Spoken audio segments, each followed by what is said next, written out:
Welcome to the Wounds of the Faithful podcast, brought to you by DSW Ministries. Your host is singer, songwriter, speaker, and domestic violence advocate Diana Winkler. She is passionate about helping survivors in the church heal from domestic violence and abuse and trauma. This podcast is not a substitute for professional counseling or qualified medical help. Now, here is Diana.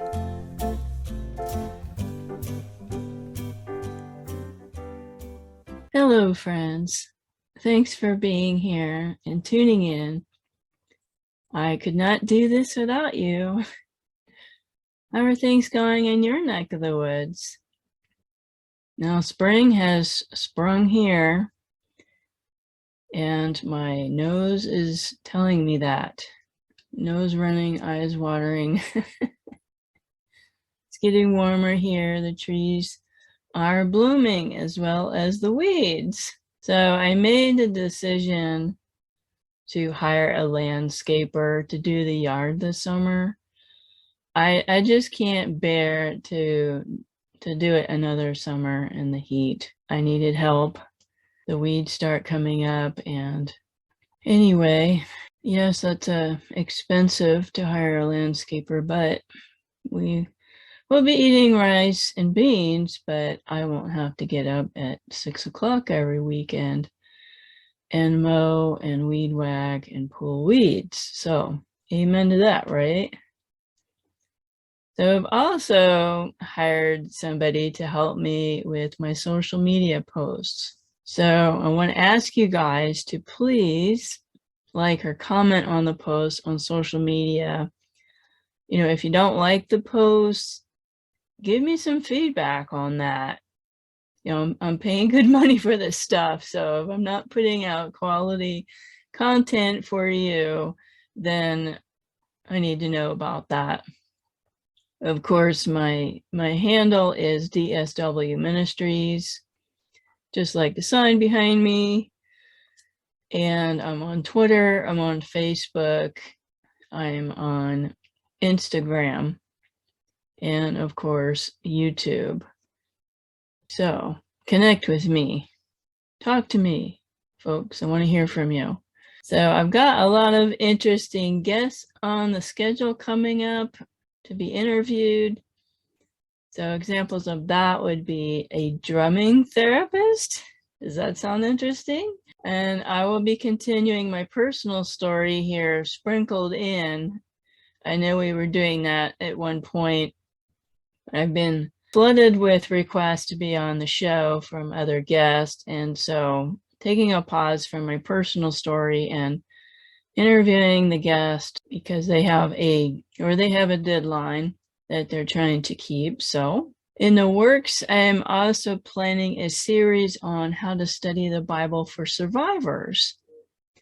I will be talking about that myself, as well as inviting other folks that have more letters after their name than I do, that know what they're talking about, and give you some resources on how to study the Bible for yourself. So that's all coming up. And hey, I'm planning a Zoom meeting for the first weekend of June. So I need you guys to sign up for my newsletter so you guys can get notified and get that link, because it's really difficult to do it on social media and on the podcast because it's dated. So stay tuned for the actual date. It most likely will be a Saturday or Sunday, because I want to include as many people in various time zones as I can. So in order to do that, it will most likely be early morning on the weekends for me. So stay tuned. We do have a wonderful guest for you today, Saroya Brown. Isn't that a pretty name? I was listening to her podcast, and what a heart-rending story, and such a beautiful lady. She was an orphan and was homeless for 2 years and had cancer 3 times. Can you believe that? She is 27 years old. And so she's also suffered numerous abuses on top of that. She is one strong lady, let me tell you. And so she's here today to share her story.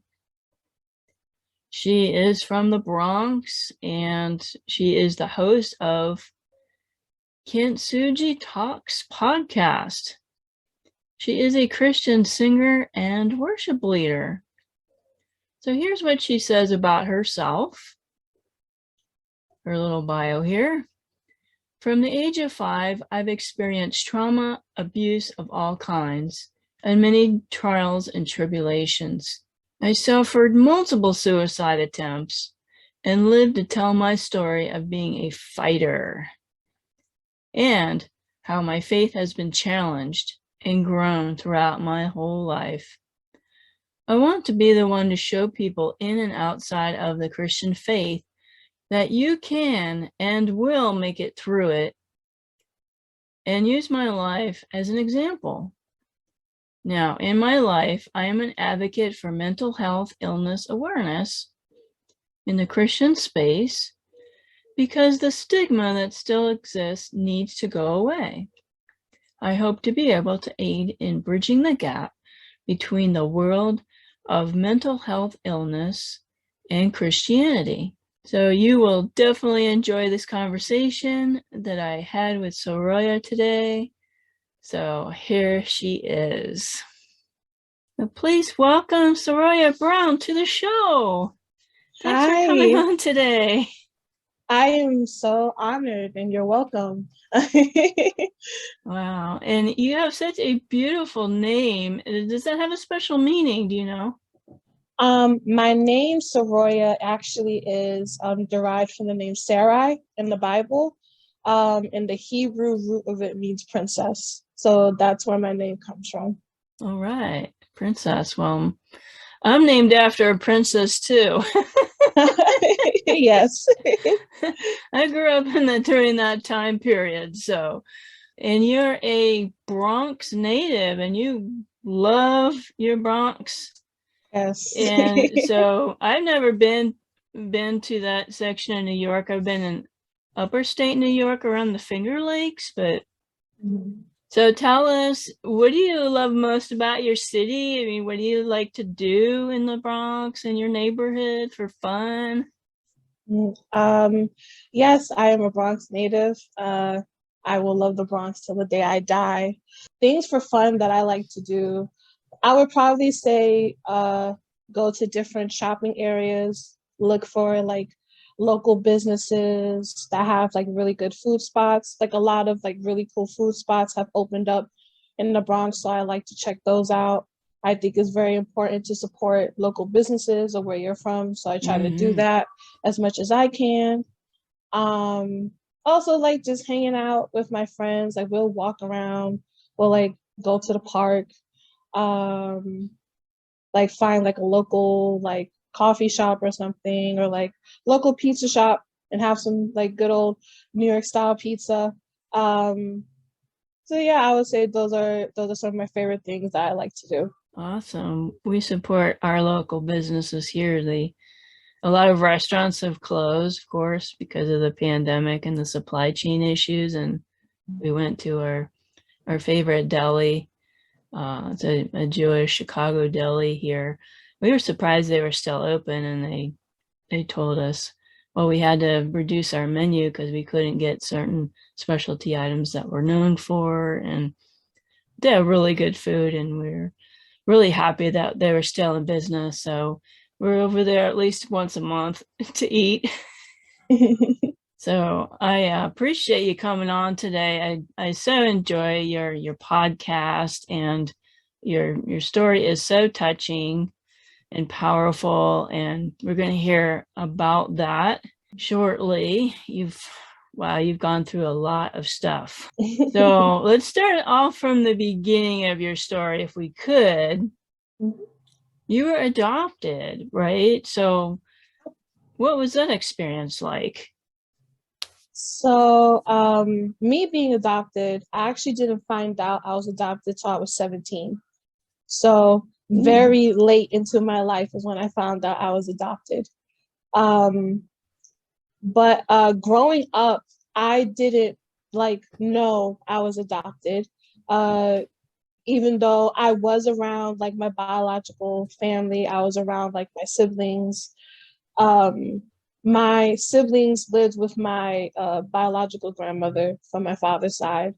I would have went with them. It's just that my grandmother didn't have enough room in her Mhm. house, which is what led me to being adopted by my mother who raised me. Um, but I'm happy that she didn't like keep me from seeing them when I was younger. But I was under the impression that like my brothers and sisters were my cousins. Um, so to fast forward to me finding out I was adopted, um, for like a few years, I had like stopped talking to that side of my family, not because anything bad happened. It's just how naturally you just kind of like lose contact with somebody. Um, One of my sisters had found me on Facebook, and I said, "Oh," and now again, up until this point, I was under the impression that they were like my cousins, not like my actual siblings. Mhm. So I see that she reached out to me, and I'm like, "Oh, like it's been so long since I've seen them." And then she like connected me to everyone else, and I was and like again still under the impression that these are my cousins. So I was like happy that I was like, "Oh, I'm like reconnected with family. Like this is fun." Then she gives me the phone number and Facebook to who is my biological mother. So I go to her profile and I like faintly recognize her face, faintly. Then I got a message from her and she was like, "Oh my God, like I miss you so much. Like you look just like me and Shayna." Shayna is one of my sisters. And I was confused by that. Then I just put it to the back of my head that it's like, I mean, I guess like y'all my cousins, so we must look alike. I don't know. So then I go to then I go to my mother's room. Her room was next door to my bedroom. And I tell my mom that I was like, "Oh, like I reconnected with like so and so today, like the family." And she's like, "Oh, that's so good to hear, honey." And then I was like, "Oh, like I also reconnected with Cheryl. Cheryl is my biological mother's name." Mhm. Soon as I said her name, it's like her whole attitude changed. Like she just became super angry. And Oh. she was like, "Give me her number now." And I'm like, "Okay, okay." Because I never seen my mother get that angry like so quickly. And then I just go to the room, I'm minding my business, I'm on my phone. Next thing I know, I hear yelling and cursing from the other room. Is my mom talking to Cheryl, and she's like, "You don't deserve to be back in her life. You didn't even want her in the first place," and all this Oh other stuff. no. And then I, of course, am worried because like anytime my mother yelled, her high blood pressure went up, and I would have to be the one to Mhm. take care of her. So I'm running to the room, and at this point, I'm crying because I see her crying. And I'm like, I'm at this point, I'm just confused. I'm like, "What is going on? Like, you need to explain something to me because something isn't right." And I'm crying because I'm like overwhelmed. And Yeah. then at that point, she just sits me down on the bed and she tells me that I'm adopted and that the woman that she was talking to was my biological mother. And the reason she was talking to her like that was because when she was pregnant with me and with all my other siblings, she was on drugs. Mhm. And so she pretty much lost custody of her kids because she was a drug user. And that news, it definitely it hit me in a way that I wasn't expecting. Because at that point I was a senior in high school. I was 17 years old. Um, to know that like the life that I was living, it felt just like a lie. And I was mad at my mother for a very long time, which is not Mhm. like me because me and my mother had a very close relationship. Yeah, And that's something big to keep from you though. I mean, most and people find out they were adopted like maybe when they're in elementary school. and I was mad at her for the fact that like, why would you keep something like this from me for so long?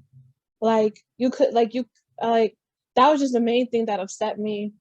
And it's just and I told her that I was like, "You really didn't think I would ever find out? Like or like you didn't think to tell me when I was younger and not like wait so long that it's like it that the news came out that it had to come out this way." Um Yeah. So I was upset with her for a long time about that. So that was definitely something that it rocked me. It rocked me for a bit. Yeah, that's definitely understandable. Facebook is a blessing and a curse. I've found out some things on Facebook that I didn't want to find out. There's no real privacy on the internet, but I know in your story that somehow you wound up becoming homeless and moving in with your brother. I mean, what happened there? I had lost my childhood home. A very complicated situation dealing with like Section 8 and stuff like that. Ended up losing my childhood home to where I moved in with my brother, one of my brothers. He was very abusive. He was physically abusive, sexually abusive, and emotionally abusive to me.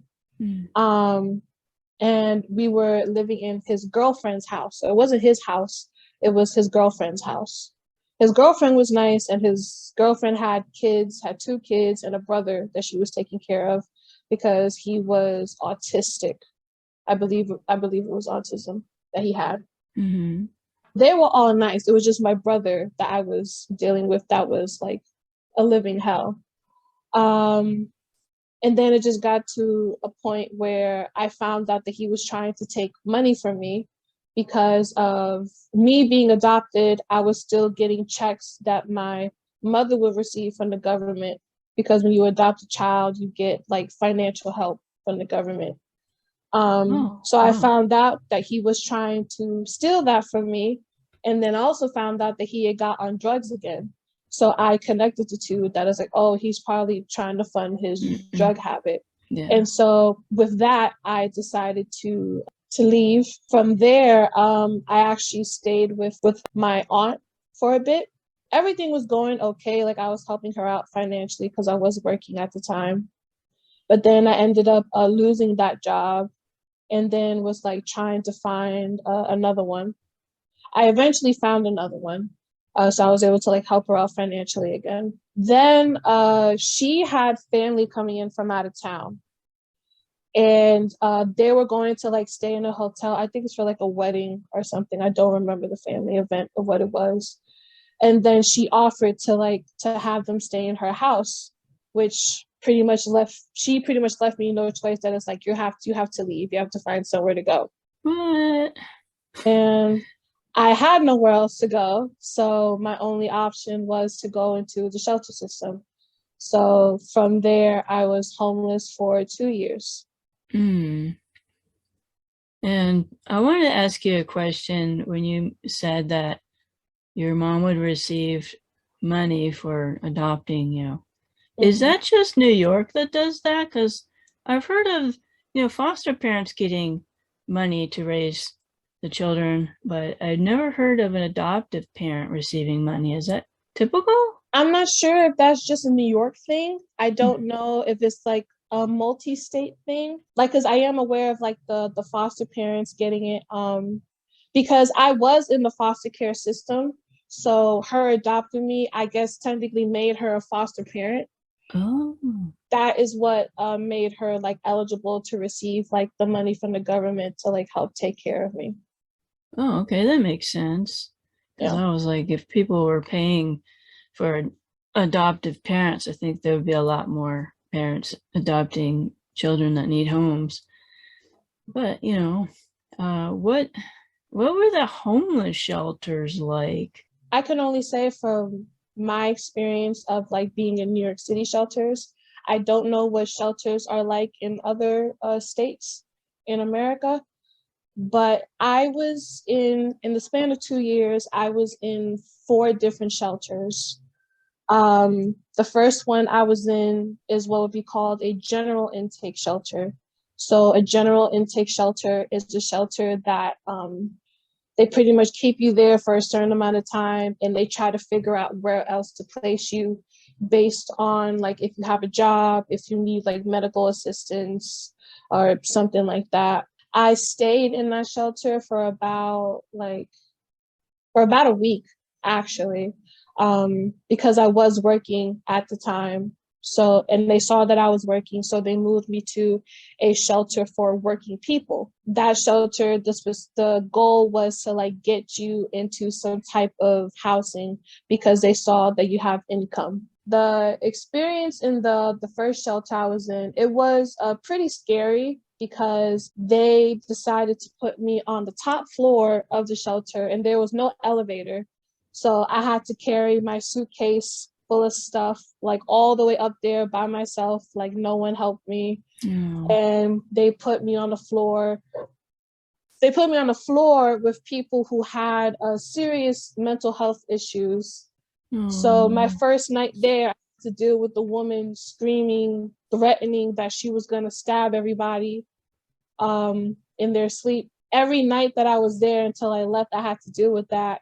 It was quite scary. Then when I went into the working shelter, it was a bit nicer as far as like looks, because the shelter itself was converted into that when it used to be like an old apartment building.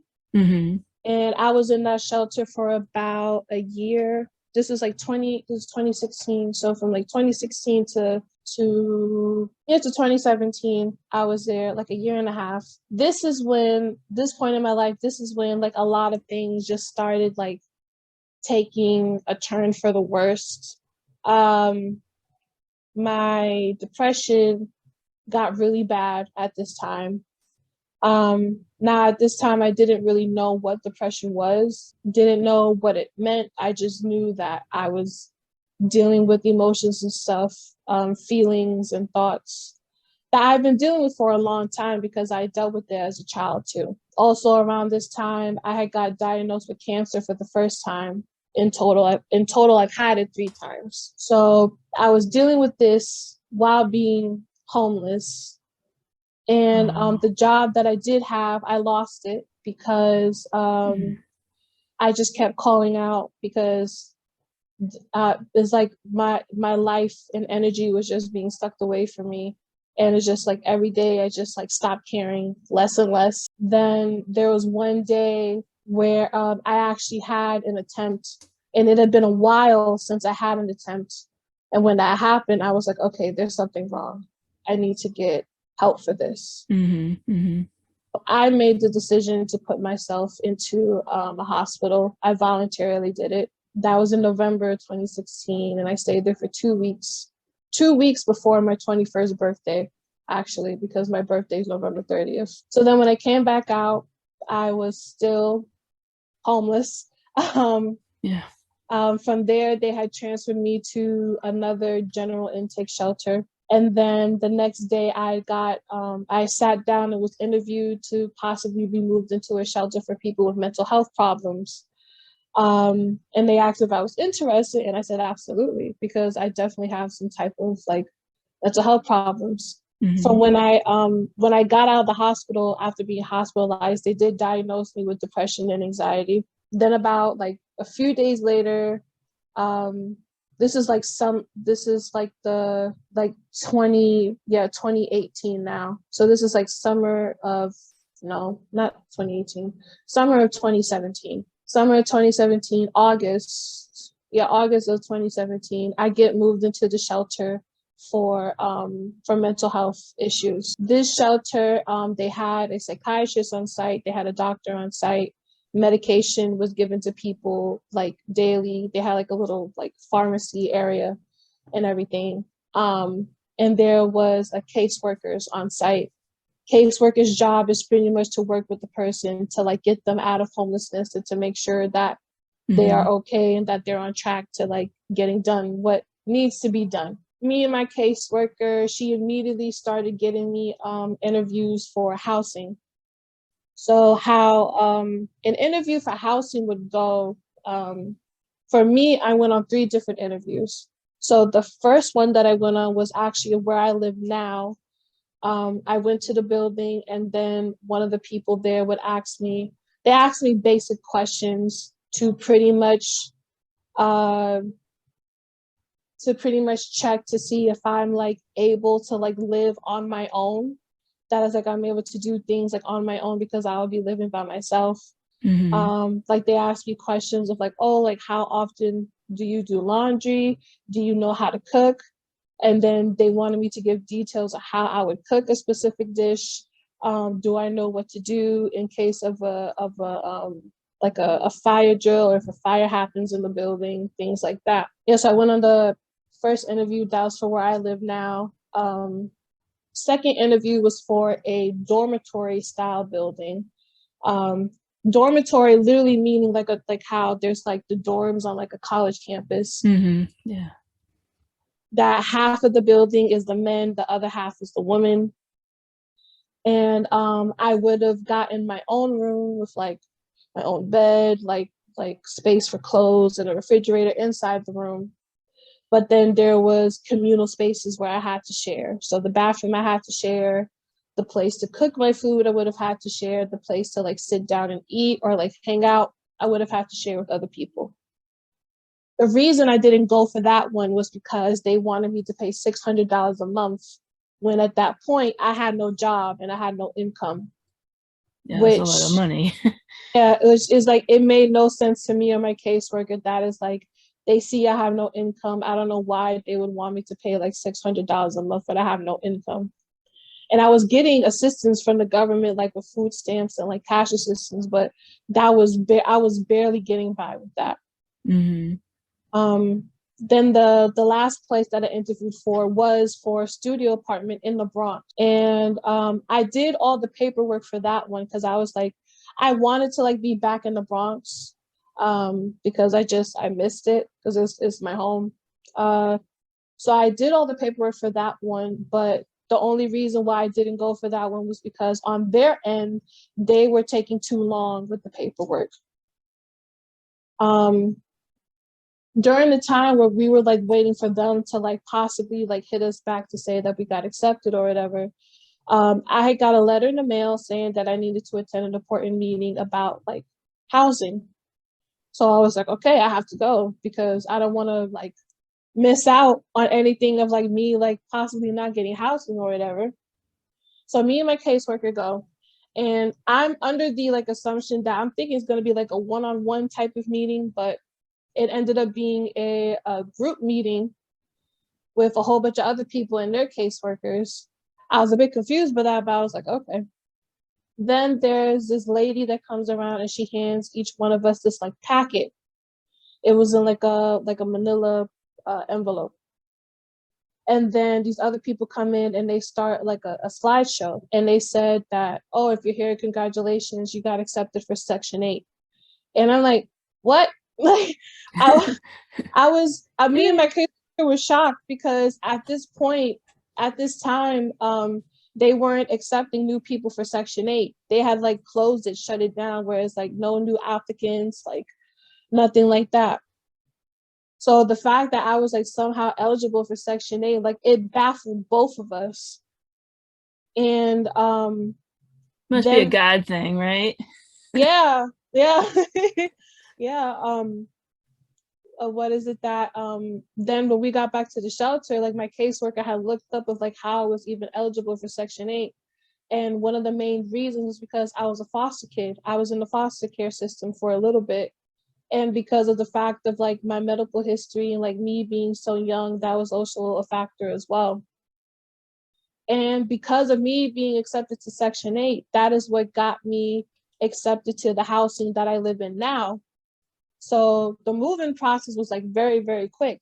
I got accepted to move in at like the end of February 2018, and I moved in like March 14th. So it took like the whole process like 2 weeks or something like that. Oh, that's fast. Yeah. So now I currently live in Brooklyn. I don't live in the Bronx anymore, but I currently live in Brooklyn, and I have a quaint little studio apartment. Yeah, but I mean, is all thanks to God that He was able to like provide for me in that way, which I didn't think was possible. So yeah. Amen. That is really exciting and interesting to hear how that process goes.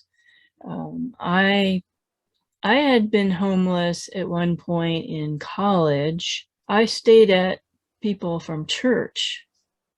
A lot of people in my church where I went to college opened up their doors. I think I stayed at 3 or 4 people's houses. So the church didn't reach out and help you in any way during your trials there? I didn't have a lot of people know from the church that I was attending at the time that I was dealing with that. I was in a season at that point where I was starting to like see things about my church that were wrong. One of the things about my former church was that there was a gossip culture. Yeah. And that was something that I didn't like. So there was very few people that I told that I was even struggling with that or dealing with that. There was at one point, one of the elders of the church, she was willing to have me live with her. But God had intervened to make it kind of like a long story short. God had intervened and said no, because he had wanted me to be independent on him and him only. Wow. And so, I mean, I look back at that moment now and I'm thankful because, yeah, I could have got like an easy way out and I could have lived with that lady for the church. But that situation really showed me to like lean on God in ways that I didn't think I would have to. Wow, that's incredible. Tell us more about what your relationship with God was like at that time. When did your faith become personal for you? My relationship with God at that point, I'll start off by saying that I gained a personal relationship with God at the age of 18. I did the prayer of salvation when I was 12, but like my like personal relationship with God didn't start with him until I was 18. And at this point, I was like just really growing in my faith in him and my understanding of him, of just knowing who he is and what he wants from my life. I was heavily involved in ministry. I was part of the worship team. I was a Bible class leader. I was a youth leader. And me dealing with these different circumstances of like me being homeless and dealing with the cancer and all this other stuff. And then the church that I was attending, I had left that church and I didn't go to church for 3 years. There were times where my faith definitely wavered with the different things that I was dealing with, but I was always reminded that God never left my side. I was always reminded that in those moments where it's like I could be asking God of just like, why are you doing this to me? Like, why is this happening to me? He instead wanted me to figure out of like, what is the purpose behind this? Like, what is it that you're trying to teach me, or what is it that you're trying to do through me for either myself or for other people? Yeah. And I mean, even till this day, that is something that I still wrestle with. Don't we all, sister? We all struggle with that. Yeah, that is something that I still wrestle with till this day. But my relationship with God, I would say it's very open, and I ask God questions a lot, like not in a way of like me questioning him, but it's just I consider myself to be a very inquisitive person. I feel like I've always been that way. I always like figuring out like why things are the way they are, like how do things work, connecting to just like everything that I've been through and how it's affecting me today. Like really just trying to figure out, okay, like what was the purpose behind all of that? Like, God, what do you want me to do with all this? Like, how do you want me to work with this? So I would say that's how like my relationship with God looks right now. Yeah, your faith is really inspiring. To me, I definitely have to exercise my faith muscles a little bit more here. And we're going to go into the story, you had another really traumatic event that happened to you in the midst of all this stuff going on. You found yourself pregnant when you were homeless, and you had to make some really brutal decisions. Can you share a little bit about that with us? Yes, absolutely. So this happened in 2016. I want to say this is like summer going into fall of 2016 that this happened. The brother that I was living with for a short amount of time before I became homeless, the one that was abusive, he had sent people after me to hurt me. He had sent 3 different people after me. And the first person that he had sent after me just kind of like jumped me, just like beat me up. What? The second person beat me up and then raped me. The third person did the same thing. And with that, the third person, the second rape, I ended up becoming pregnant. I didn't find out when I went for like my regular checkup at the doctor. The doctor was like, "Oh, I see that you're 1 month pregnant," and I'm like, "What?" I didn't know that I was pregnant. Oh.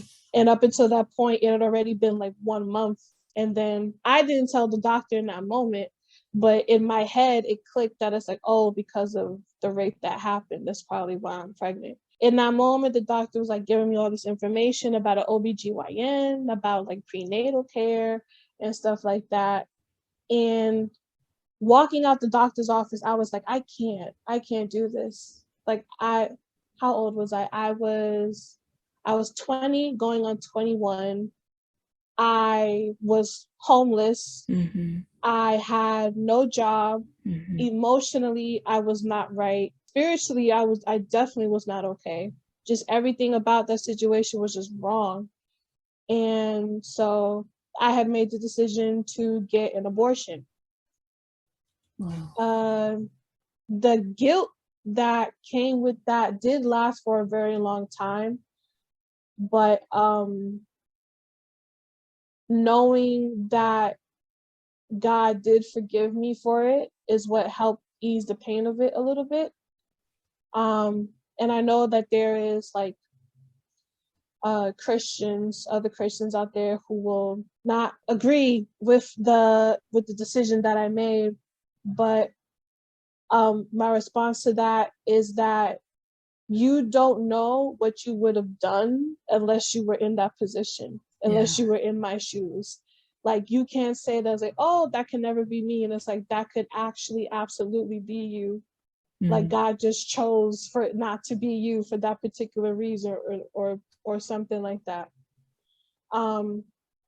Like, yes, as a Christian, do I believe that abortion is wrong? Yes. But for situations like mine, where I was sexually abused and I was in no way, shape, or form able to take care of a child, and I had no resources.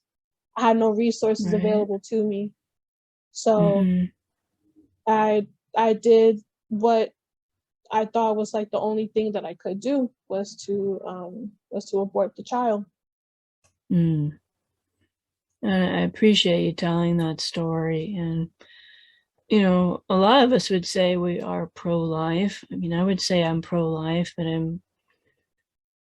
was sexually active at a young age. I never got pregnant, maybe by the grace of God. I've never been assaulted, anything like that. I've never been sexually abused in that way. I'm learning as being an advocate there is no black and white situation, especially in trauma. And there are people who are militantly pro-life, but they're not even thinking about the mother that's raising the child. They don't care about the mother. Where is she going to live? Where is she going to get a job? How is she going to feed her child? She's living in a horrible situation. There aren't resources to help the mother, but they're all talking about the baby.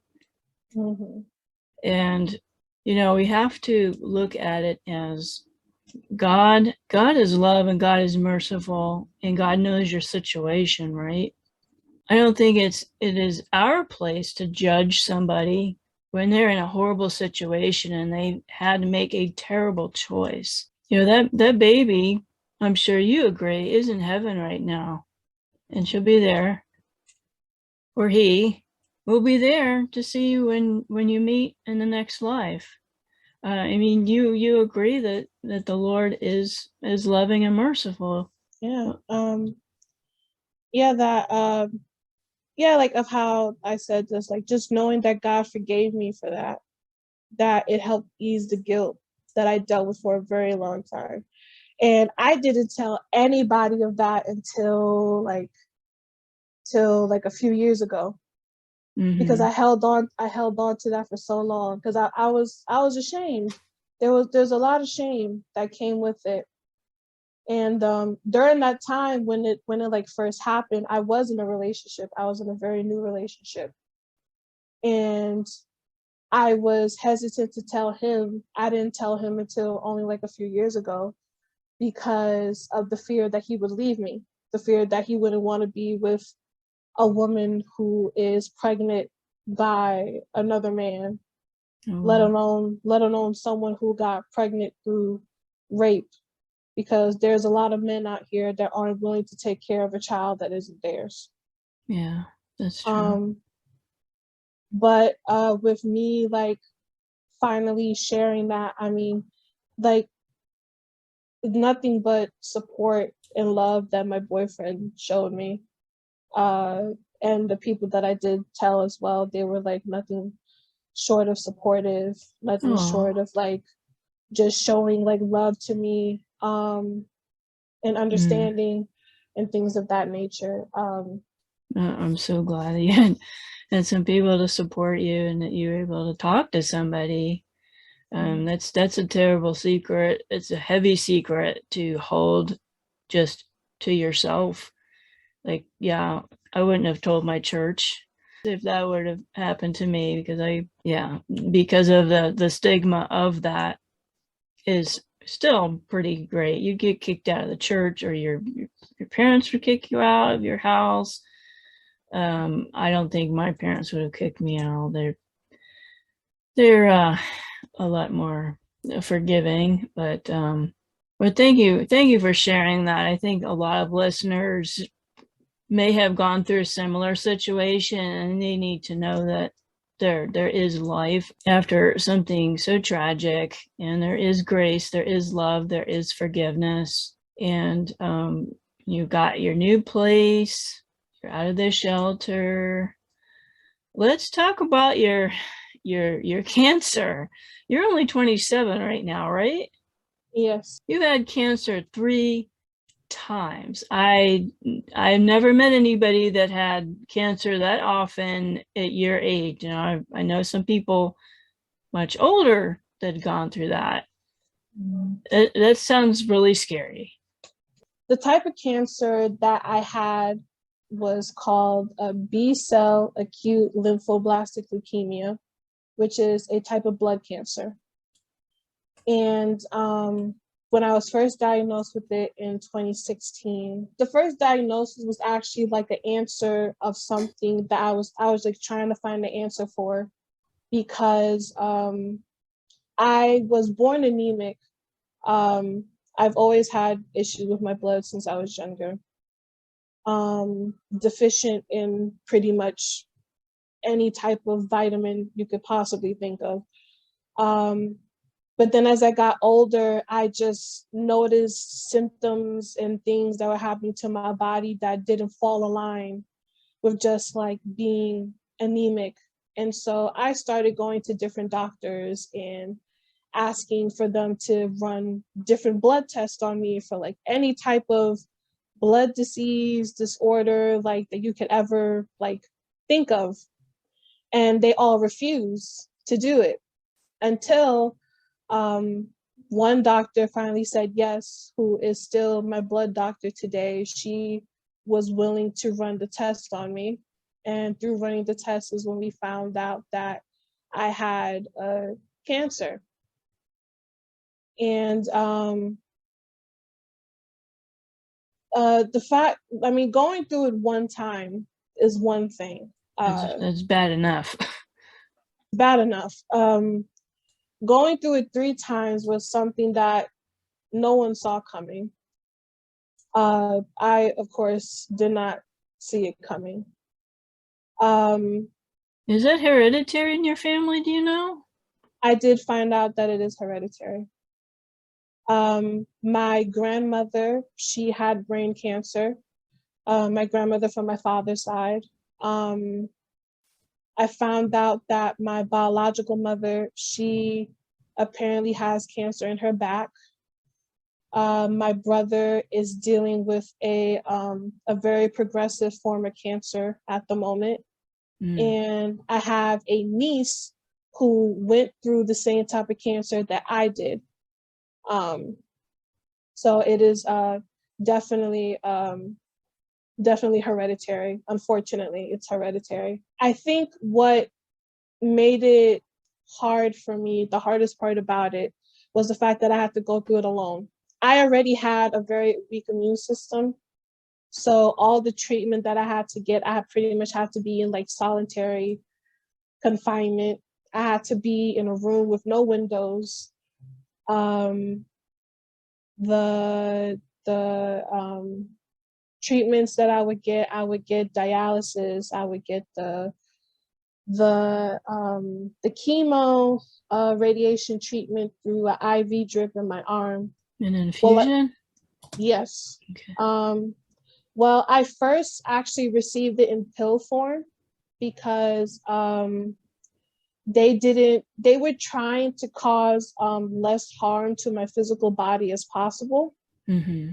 So they gave it to me in pill form first, which the only annoying part about that was like having to take those pills. I had to take those pills like 3 times a day. And they were very strong doses of the medicines that I was taking.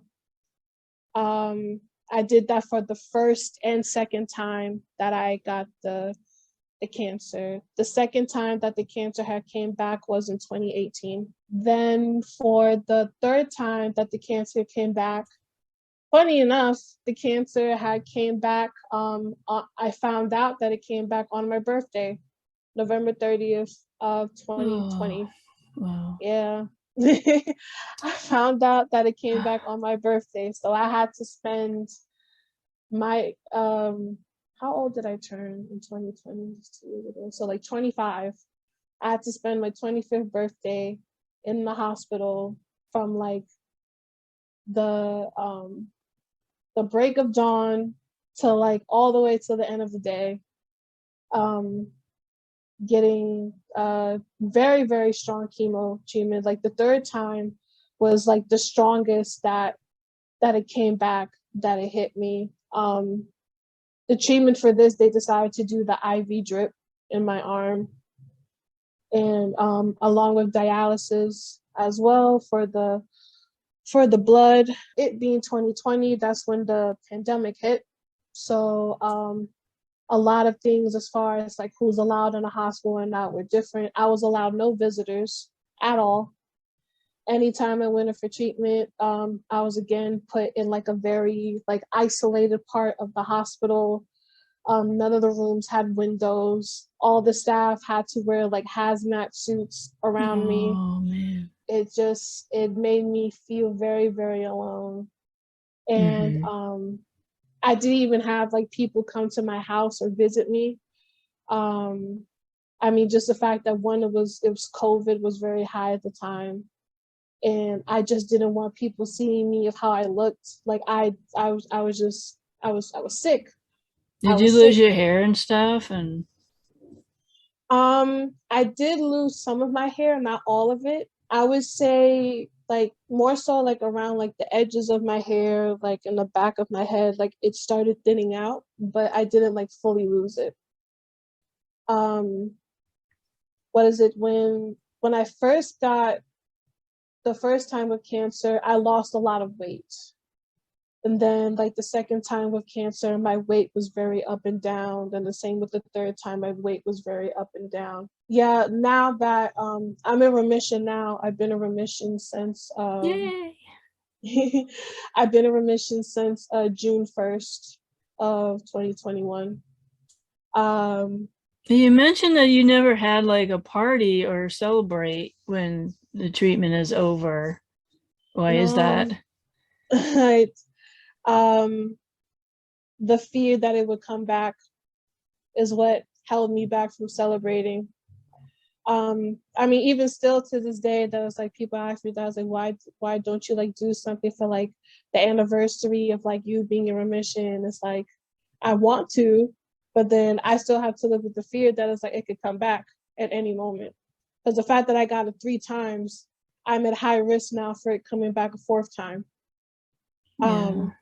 Which is like I know I should be more hopeful about something like that, but it's like I have to be realistic in thinking that way.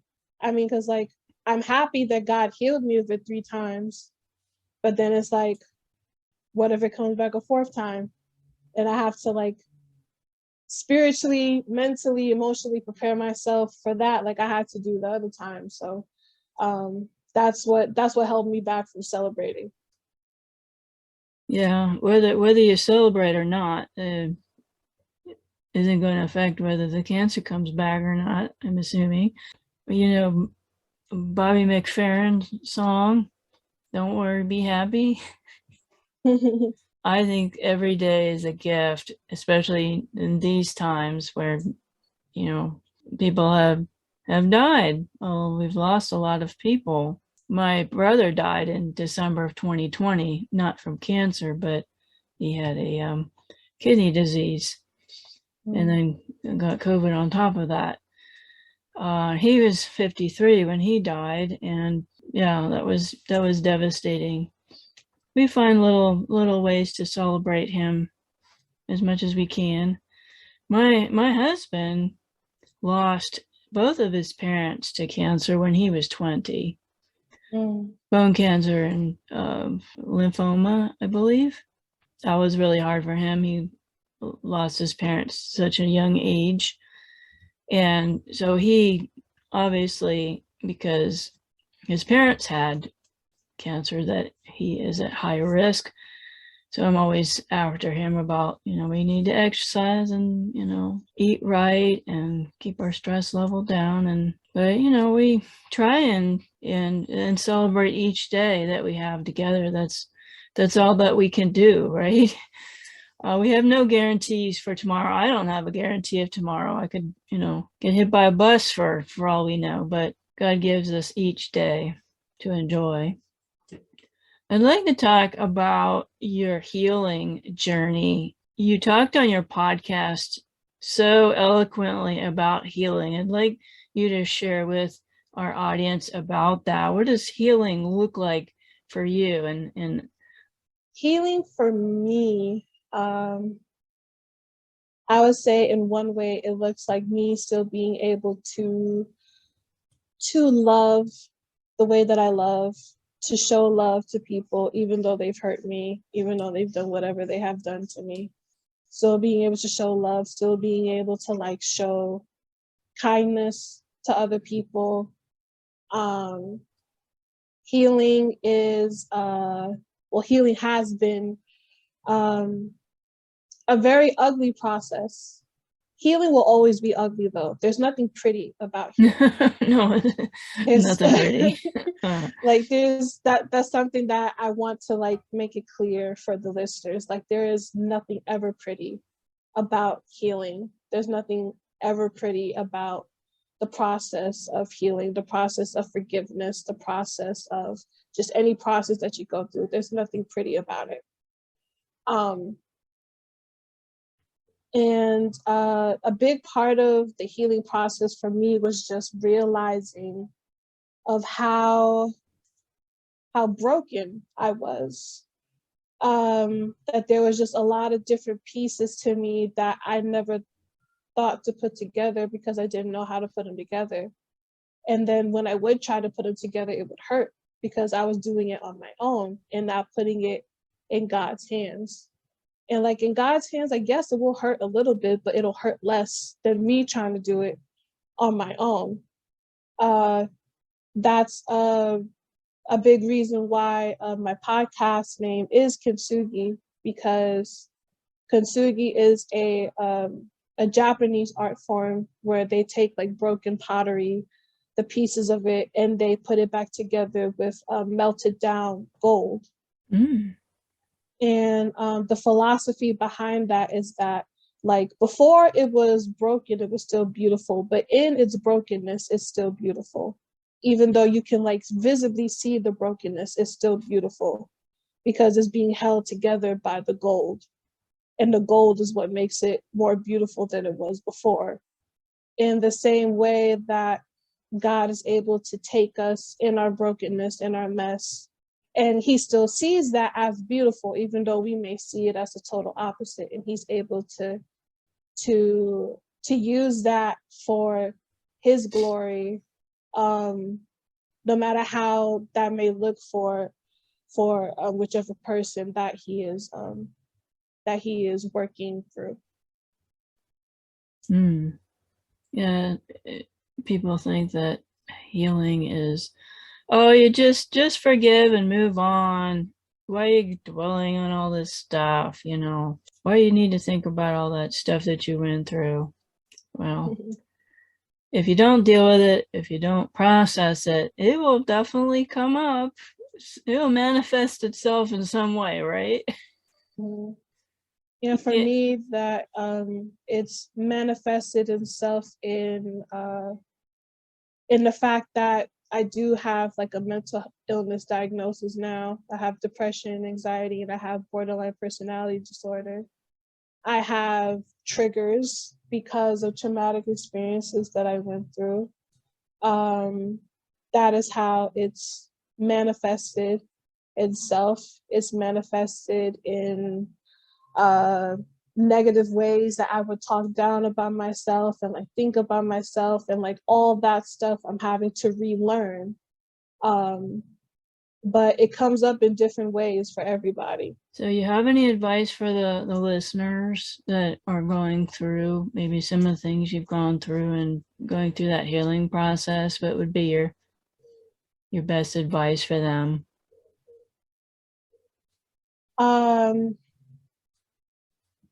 My best advice for them. I'll actually say something that from when I got cancer for the second time. This is something my niece told me. The same niece that used to have the same cancer that I did. Oh, yeah. So it was one day that I was at her mother, my sister's house. We were just hanging out, chilling. And that same niece, she comes up to me and she's like, Auntie, are you sick again? And I said, yes, I am. And she said that, oh, that's a good thing though. And I'm like, what? I'm like, did I hear you correctly? Yeah. And then I asked her, that's a good thing. Why? And she said, because broken things and hurt things get healed all the time. And I said, well, what do you mean by that? And she said that she brought up our grandma, the one that passed away from brain cancer. She's healed now because she's in heaven. My brother at the time, he was in remission before it came back. She said that uncle was sick and now he's healed. And then she said that I was sick and now I'm healed. And she said, you were sick before and you got healed. So you're sick now, which means you're going to get healed again. That sick things always get healed. Bad things always get better. And I didn't think I needed to hear that, especially coming from, at that time, my 8 to 9-year-old niece. Hey, you little pipsqueak, listen here.